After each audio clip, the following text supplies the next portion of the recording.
Welcome to Talking Supply Chain. In each episode, top supply chain industry professionals and the nation's top thought leaders join host Brian Strait and share their unique insights to help supply chain managers stay one step ahead of their competition. This is Talking Supply Chain. If you've been in the supply chain industry over the past 5 years, you have experienced black swan events. Black swans are supposed to be this once in a lifetime event. But if it feels like we're now swimming among many black swans, think of this: COVID, ships stuck in the Suez Canal, climate related impacts, ongoing raw material shortages, global conflicts, and now shipping vessels being attacked in the Red Sea. If disruption and chaos are the new norm, then we have to learn to live with and manage through them. Hello, and welcome to this episode of Talking Supply Chain. My name is Brian Strait, and I am editor in chief of Supply Chain Management Review. And I will be your host for today as we tackle the issue supply chain managers of all stripes are battling on a daily basis. Namely, how do we survive during this time of what seems like daily black swan events? And then how do we do that while thriving? Joining me today is Ted Klein. Ted is managing partner at Boston Strategy Group and a good friend of Supply Chain Management Review, for which he's written past articles, and we're very appreciative of that. And he has another one coming up that will publish in our July issue later this year, and we're going to get into that in a little bit too with Ted. Ted, it's a pleasure to have you with us today. Welcome. Thank you, Brian, and good afternoon. It's a pleasure to be here. Great. Let's get right to it. We got a lot to get to on this topic, so I want to jump right into it. To get started, though, I want to head back to the good old days of 2022, which I think for many people in supply chain seems a long time ago. You wrote an article for SCMR on implied improvisation. And I understand there's been some updates on this, and I'm hoping you can give us some updates on that. But for many of our audience, they may not understand what this concept is. So can you explain what applied improvisation actually is? I'd be happy to, Brian. Applied improvisation is really not rocket science. It's quite straightforward. It is a learning technique or a educational process. Nothing more complicated than that. But it is unique and it is very, very innovative and it is quite a bit different. It is very new in the sense that only begun to pick up traction in about the last 5 years amongst many, many large global companies, especially in the manufacturing sector. To basically explain what applied improvisation is, we want to go back to its roots and we want to talk about improv comedy. Now, many people will look at this and say, comedy, you've got to be kidding me in some way. I'm not in business to be funny. What does improv have anything to do with what I need to do to deal with Black Swan events? Well, for those of you in the audience who've ever watched an improv comedy show, it can give you a little bit of insight in terms of what applied improvisation is. So, if you've ever watched Whose Line Is It Anyway or some other improv comedy show, you can imagine what's going on up on the stage. You're seeing a cast of characters. This cast of characters is making things up on the spot. They're not dealing with any kind of a script. They have no props. They don't know what character they're going to play.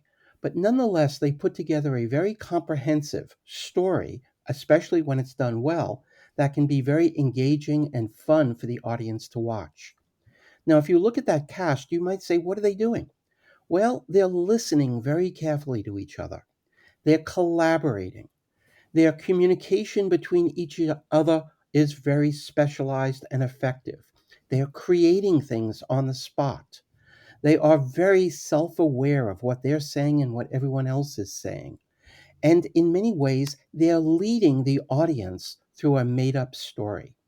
Well, if we think of the words that I just used: collaboration, team building, creativity, innovation, being emotionally aware, leadership, many executives, when I talk about those words, they go, my God, that's what I want my people to be doing. And Yeah. all of a sudden, people realize that the principles of improvisation or improv comedy are applicable to a business environment. Yeah. Those people up in the cast have learned how to improvise, to deal with ambiguity, to deal with the unknown, and they are creating something out of nothing, which essentially is what business does. We're creating value out of various different pieces.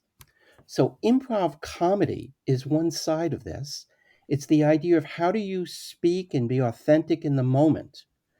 And you can apply the basic comedic principles to business. And when you do, It's called the technique of applied improvisation. So, improv is comedy, applied improvisation is applying those ideas to a business or chaotic environment. Yeah, as you're telling that, I'm sitting here thinking, I could just see some manager out there listen to this and say, "All right, I'm going to walk into my CEO's office. He's going to ask me about this situation. I'm going to say, I don't know, I'll make it up, right?" But that I know that's not what we're talking about here, and I think you'll get into explain why that's not really the case either here, Yep. as we know more about it. But when I talked to you a while back, you introduced this concept to me, and I kind of found it was fascinating the story you told me about how you came upon this idea, and it helped me help reinforce the idea in me that inspiration can really come from anywhere. So, would you share that story about how you came upon this? Sure, it's kind of fun. I'm at the latter age of my career. I've got a bunch of gray hair for what hair that's left, and I've spent 40 years in the management consulting industry. I was a senior person at IBM Consulting for many years. I was a senior person at Accenture and with several other global consulting firms over the many years. So my background has been in working with C-level executives, with working with board members, basically in business strategy areas and organizational issues in large companies.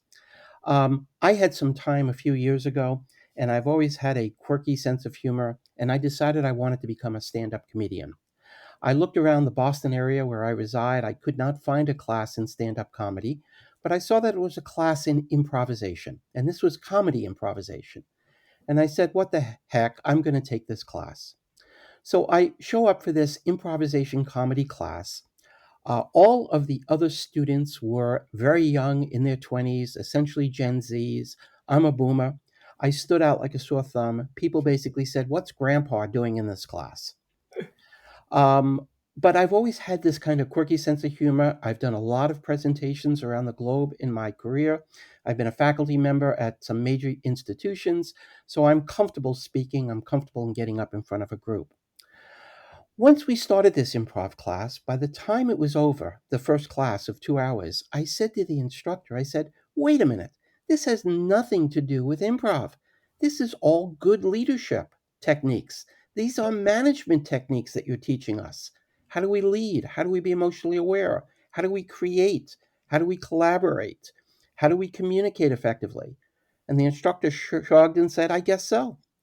So I immediately saw that there were significant connections between the improv comedy side and good leadership and good management. And I went back, and because I'm a bit of an academic, I did some research on this. And that's how this thing got started. That's how Boston Strategy got off the ground. Yeah, I love that. I mean, you're just kind of looking for, hey, that next thing in my life, and then you end up coming right back into the world of consulting, right? With the you're looking for something fun to do, and you end up coming right back, Hmm. with new techniques and new strategies and whatnot. Exactly. Um, yeah, I mentioned previously, you'd written an article previously for us. So for our audience, that appeared in our November 2022 issue, and you can access that article if you want. It's entitled "Leadership and Planning in an Ambiguous World." That is on our website, as I said, on scmr.com. It does require a subscription to read, but in that article, there was something that jumped out at me when I read it, and that was a quote from Isaac Asimov: "To succeed, planning alone is insufficient." And when I read that, it was like, you know what? That sounds like the supply chain today, right? Like nobody, we plan and nothing happens. I mean, everything just gets blown up these days. So, given the state of supply chain today, I'm wondering, and all the disruptions, these black swan events that happen so often now, um, why do you think that applied improvisation is kind of not maybe an answer to this, but fits so well into modern management here? Well, applied improvisation, people are realizing, does fit exceedingly well into modern management and modern business thought these days. In fact, there have been numerous articles that have appeared in the Harvard Business Review, in McKinsey's presentations, in numerous other prestigious business magazines talking about how applicable the theory of improvisation is to today's business world. Mhm. It basically comes from a book that was written about 30 years ago, maybe longer, 30 years ago, 40 years ago, called Future Shock. The author's name is escaping me at the moment, but the point of that book was the world is accelerating, the pace of change is accelerating. And we've now seeing 30 years after that book was published that actually happening. Yeah. We things are happening so fast and things are changing so fast that our ability to plan for them, to be able to anticipate them, to be able to understand what to expect is diminishing. We have to be able to act more and more in the moment as opposed to be able to take time and look and think and ponder what the best thing might be, especially from a manufacturing point of view where engineering is so important and engineers are taught how to optimize and how to apply equations and mathematics to optimize things. Well, we're finding that the pace of change is such that we can't optimize as well as we could have several decades ago. And that's a kind of where improvisation theory, at least, begins to come up. The acceleration or the pace of change has improved. When you add in the idea that black swan events occur, things that you never anticipated and you never could consider how to react to, having a basic understanding of improvisation is important. So, going back to your earlier point, you don't want to go into your boss's office and just make things up on the fly. That's not appropriate. But you can begin to say to yourself, how, if I'm encountering a black swan event, do I want to think about it? What are the principles that I want to use to think about addressing a black swan event when they occur? Hmm. COVID is a perfect example. No one anticipated that. No one expected that. There was great panic at the very beginning, given that it was totally unknown and the answers were very ambiguous. But training yourself how to think about these situations can be very important or very valuable. And classic improvisation theory, the thing that the comedians practice and are taught. If you do classes in improvisation, you learn that there are 9 key principles in improvisation. I won't go into all of them in great detail at the moment, but there are things where you have to be very, very aware. You have to be able to make connections between pieces. You have to be initiative. You have to be able to be comfortable in initiating, taking charge. You want to try to be as agreeable as possible with the environment that is changing around you. You want to constantly ask yourself, am I adding value? Is what I'm suggesting as simple as possible? And lastly, and probably most importantly, you have to be comfortable in creating something where it didn't exist before. So these 9 key principles are vital when you're encountering a black swan event. And if you're partake of improvisation theory or class or read about it, you learn about these principles and it makes you so much more comfortable with the unknown. Hmm. And that's basically it. We're all afraid of the unknown. We want to have things planned out for us, but we also have to get comfortable with not knowing. There's a phrase in improvisation that's called prepare to be unprepared. And it's classic in the sense that none of us can be prepared for a black swan event, but we can be prepared to be uncomfortable with a situation and know how to act in a panic environment. Many of our first responders are taught how to do this, and they are taught how to improvise in the situation. Police, firefighters, other emergency workers, they are all prepared to be unprepared. Yeah. And what we've done is we've basically put some theory behind this, done quite a bit of research to help identify the basic values, principles, guidelines, and aspirations that an executive or manager wants to do in a black swan environment. And improvisation is the umbrella around all of that. Yeah. So it's kind of funny as you're speaking. I'm sitting here saying, okay, the idea behind improv is you don't know what to do, but you the idea behind this is really to be prepared and be positioned and have yourself positioned, if you will, right, to be able to make decisions without panicking, without and even though you don't know what those decisions are going to be, even though you don't know what the situation is going to be, you're ready to dive in, if you will, into that. Right? It's Precisely, developing that flexibility precisely in that. that you're dealing with a volatile, ambiguous situation, but you have a set of principles you're relying on to deal with it. I was a Boy Scout as a child. Be prepared is their motto. So that I mean, the question that comes to my mind then, based on that, is that isn't that just business planning? I mean, isn't that what businesses do now? It is business planning. That's a fair assessment, but it is at a much more granular level. Most business planning is done on an annual, quarterly, or project basis. In some circumstances, business planning on a daily basis. But it's not two things, is that improvisation is how do I deal with things in the moment? How do I deal with black swan events that have totally upset my planning cycle? The Yeah, best example is COVID. No one anticipated it. It hit. No one could say, well, I anticipated that during our annual planning meeting last week or last year. yeah, and I think it's, I mean, we talk COVID obviously is a great example here, but I mean, it's not just a black swan event, right? That this can be worked in. I mean, you think of like supply chains in Florida, hurricanes. That Correct? you don't know when a hurricane's coming. You just know that hey, there'll probably be a hurricane at some point. We just don't know when. And I've heard so many stories of companies on that kind of situation, or a tornado, for instance. I remember it was a story a number of years ago. A company got completely destroyed because they had one facility and a tornado came through and destroyed the facility.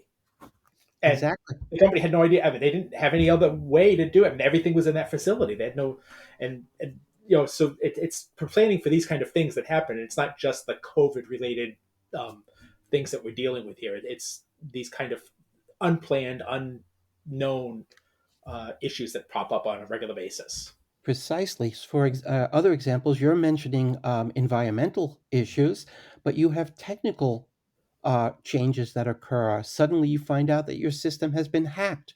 Now, you may have a plan on the shelf, but I promise you, you can't anticipate what's going to happen. You may have a competitor that introduces an entirely new product or strategy. You may have a bit of a response ready, but it will not be detailed. You're going to have to improvise. Yeah, You may have a senior executive resign or move to another firm that you didn't anticipate. Now, you may have a succession plan, but perhaps you don't, and you've got to improvise until you can fill that executive spot. yeah. So it So has to do with various events and the granularity of those events. yeah. So then, how is incorporating improvisation in here different from the way we're doing it then? A little bit different. It's a bit nuanced, but it's how do you react when things don't go your way? A plan basically says you anticipate something happening. I play chess. I anticipate what move my opponent is going to make, but Hmm. sometimes they make a move that I never anticipated. That's one big difference. Yeah, The second one goes back to your excellent point, which is you don't have control over the physical environment. Now, again, we go back to COVID or we go back to a tornado or a hurricane. You may anticipate hurricanes, but you can't really anticipate the intensity of them or their path. That all happens at the last minute. So, in a way, improvisation is an aggressiveness or an enhancement of what's going on in terms of change. It's rapid and immediate and volatile change where you have to react in the moment, yeah. where you can't anticipate what's going to happen. And so when you bring this into the business environment, what is the value that? I mean, it sounds like there's value here. Can you explain what that value actually is? The value comes out from a number of different places. When you learn improvisation, you learn how to be a better creator. So it improves creativity. Improvisation builds trust in an organization. You can learn to anticipate or better understand what a colleague or even a competitor is going to be doing. When you build trust in an organization, you build people's engagement. So improvisation improves engagement.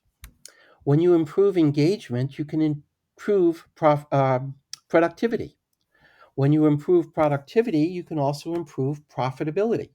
That chain or that link has been shown in the business press, in business research, and in many, many different studies.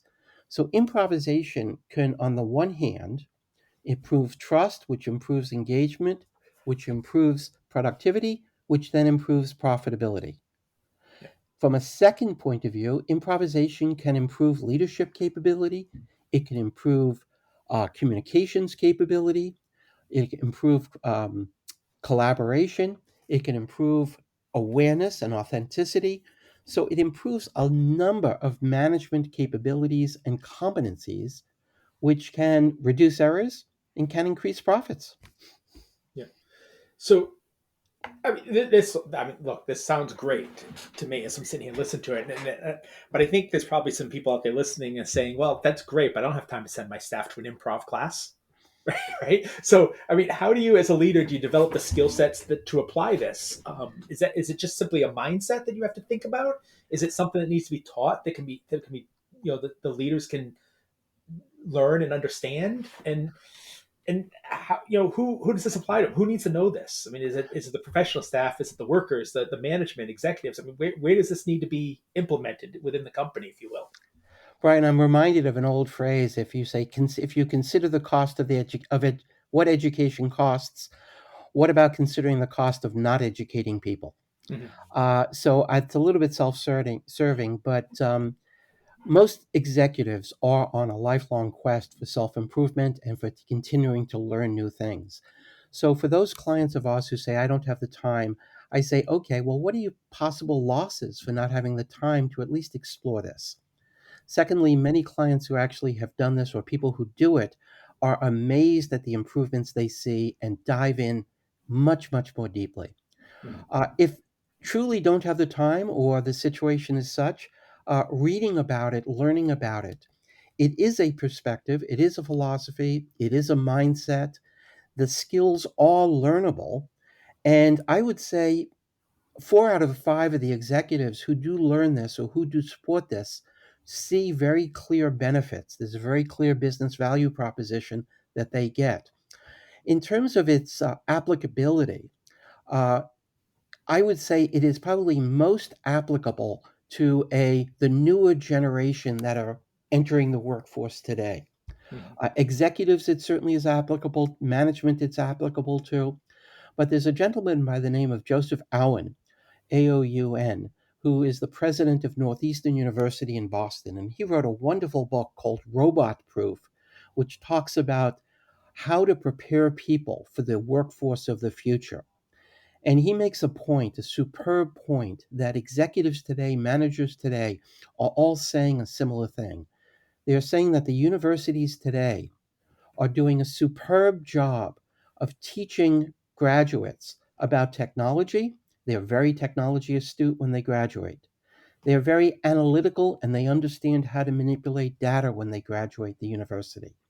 But schools are no longer, not all schools, I'm generalizing, but schools are not teaching interpersonal skills, how to collaborate, how to communicate, how to work as part of a team. That to some extent our educational process has become deficient. And I would agree with that assessment. And improvisation, learning how to improvise, how to collaborate, communicate, create exactly what that comedy team is doing up on stage are skills that this new generation are highly applicable to. That's an excellent point. I've actually talked to some trade associations recently in the last few months that have kind of made that same point about students coming out, and that the universities and the educational system right now is doing really well teaching some of the technical skills and the technology they need. But what the businesses are finding is these kids are coming into the business at this point with the tech skills, but they don't have the other part of the soft skills, the people skills that they need to make the tech skills really work, right? So that those skills that the tech requires to operate correctly is not there at this point, and now they have to teach that part of it to them. Exactly. Yeah. And when you have this younger generation who is more comfortable with improv comedy, more aware of improv comedy than someone of my generation, they are more comfortable. Uh, they want to build trust within the organization. Doing various improvisational programs with these individuals uh, shows the individual that the company is interested in them getting developed as a person, and they become much more trustful, much more engaged, much more productive, and the company becomes more profitable. Yeah. It's great. I want to. This is the self-serving part of the podcast, if you will. I want to tease the article that I mentioned that you're working on for us for our July issue, and that is on VUCA environments, VUCA. Some people may not be familiar with that. Can you kind of explain what that is? Talk about that, what that means? Sure. VUCA is another acronym that, and I'm not a big fan of acronyms, but is another acronym that has emerged in the last 8 or 10 years. It came out of some studies that were done by the US military, which have to do with how do you operate as a leader in a VUCA environment. It stands for volatility, uncertainty, complexity, and ambiguity. And anybody who has any service or military background knows that that's the environment that you're operating in a military situation. I Mhm. mean, we can just think about what's happening in the Middle East today and immediately identify those four words: how volatile it is, how uncertain it is, how complex it is, and how ambiguous it can be. Now, several years ago, business executives began to say, wait a minute, given future shock, given the pace of change in the business environment, that they are dealing with a VUCA environment. And if you look at many industries today, it is highly VUCA. So many prestigious business magazines, especially the Harvard Business Review, over the last several years have been writing about how does a executive operate in a VUCA environment? What are the skills? What are the techniques? What are the approaches that they need to learn to deal with this accelerated pace of change? Mhm. Improvisation is one of the key ways for dealing with a VUCA environment. Again, I go back to what we started with is if you imagine that comedy improv cast up on the stage. Well, it's a volatile environment. They have no idea where the story is going to go. It's highly uncertain. It's unscripted. Nobody can predict what their castmate is going to say or what's going to happen. It can get complex. You can watch that story unfold and it can get very complicated. And it can get ambiguous. On stage, it can often be a great deal of confusion over who's saying what the relationships are between the people, etc. So comedic improv is highly VUCA. Well, so is business. Yeah. And that again comes back to why the improv comedy principles can help us deal with a VUCA, volatile, uncertain, complex, or ambiguous environment. We have no idea what's going to happen. Is it going to be a tornado or hurricane? Volatile. It's uncertain. The marketplace can get very complicated, it can get very complex, and there can be a great deal of confusion over what your competition might be doing. So the improv principles full circle come back to help us deal with that VUCA environment. Yeah. And I think we're almost out of time, but to wrap this up, I think you've also just basically described my life these days. Yeah. So I think me and many people out there are living in VUCA environments at the moment. So we probably could basically benefit if we all learned some applied improvisation. Uh, In fact, if I might just add yeah, on to what you said there, Brian, there have been, it's not business related, but there are countless articles that have been written in many magazines about people who've done improvisation and taken the classes and have said exactly that. It's helped me with my life. yeah. Yeah, I believe it. I believe it. As we were talking today, I'm sitting here it's like this sounds so much like my life every day. So, thank you, Ted. We're just about out of time. If you're out there in our audience today and you like this topic, you can read more about it. You can visit scmr.com and you search for the article "Leadership and Planning in an Ambiguous World."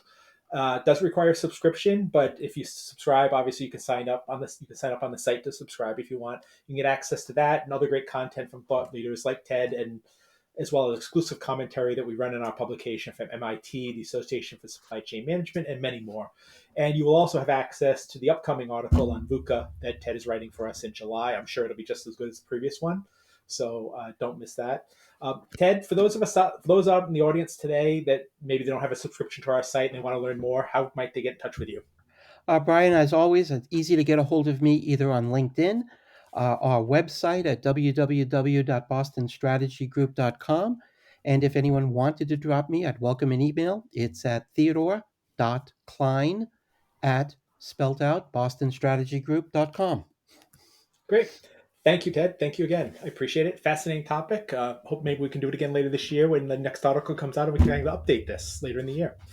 So Thank you, Brian. we are out of time. I want to extend a special thank you to all of you out there that took the time out of your day to listen to us. Greatly appreciate it. Until next time, this is Brian Straight, and you've been listening to Talking Supply Chain. Talking Supply Chain is produced by Supply Chain Management Review and Peerless Media. You can find it on scmr.com, supplychain247.com, iTunes, Google Podcasts, or wherever you find your podcasts. For more information on this topic or to sign up for our weekly newsletter, a print or a digital subscription to our publication, visit scmr.com. We hope you will join us for our next episode. For Supply Chain Management Review, I'm Brian Straight, and thank you for listening.